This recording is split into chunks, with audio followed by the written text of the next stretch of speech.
Chapter 1. Ailey.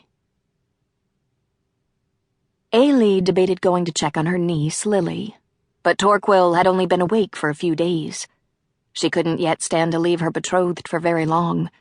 He was healing, but not as quickly as she'd like. Being stabbed made for a slow recovery, and she was trying to stay at his side as best as she could. She'd feel better once the Crown Princess and her cousin Zephyr moved to the Hidden Lands. For now, Ailey was trying to not let her worries consume her. The growing strife in the Hidden Lands would only increase when her people began mingling with humanity. So many things could go wrong. Some inevitably would, no matter how carefully Ailey planned. She'd been working toward this for most of her life, but no amount of preparation would ensure that everything went perfectly. She stared out from her tower and purposefully set aside her plans for a moment. If all one did was plot and scheme, madness would surely come calling. So every day, Ailey chose to take a quiet moment to breathe and take in beauty.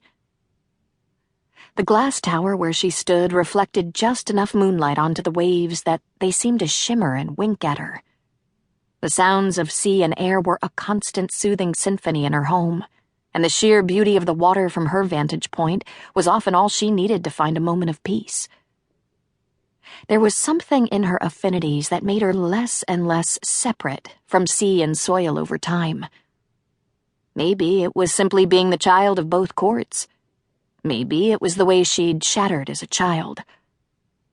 When she'd been born, the touch of air against her skin had literally fractured, like a spiderweb crack through a pane of glass, like dry earth in a drought. Every bit of flesh and bone had tried to separate, but vine and soil enclosed her in their embrace, and the fire that lived deep in the core of the world had surged to her so that she was as a phoenix. Water rushed to quench fire as fast as it burned, and her infant body was reborn of the elements. Born of fae, of seelie and unseelie both, and born again of nature. Ailey didn't remember, of course, but sea, soil, and fire were a part of her in ways that were more than fae. She was unable to go very long without giving herself over to the elements. The king and queen knew. They alone held her secret. Neither spoke of it, and so Ailey knew that it was to be unspoken, even as it changed and grew within her.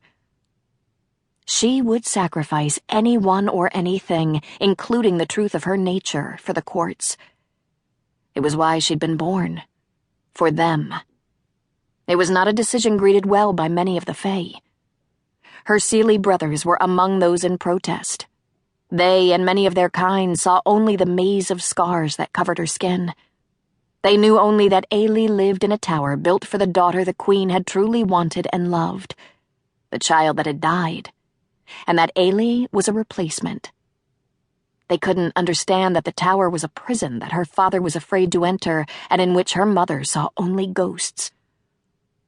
"Princess?" The voice that lifted to her tower from the rocks wasn't loud, but the glass walls had been enchanted to let her hear as if there were no barrier. She walked to the edge of the vast circular room where she'd been pacing and glanced to the sea. She'd hoped that making it possible for Lily Dark to become the new heir of the hidden throne would be enough to ease sentiment against her. But there were continued rumblings of discontent. Her seelie brothers were embarrassed that they'd been bested by half-humans, and the younger fae who'd been born after the courts had withdrawn from contact with the human world were nervous at the idea of being among humans once again. The fae weren't a people known for accepting change gracefully, and it seemed that suddenly everything had begun to change.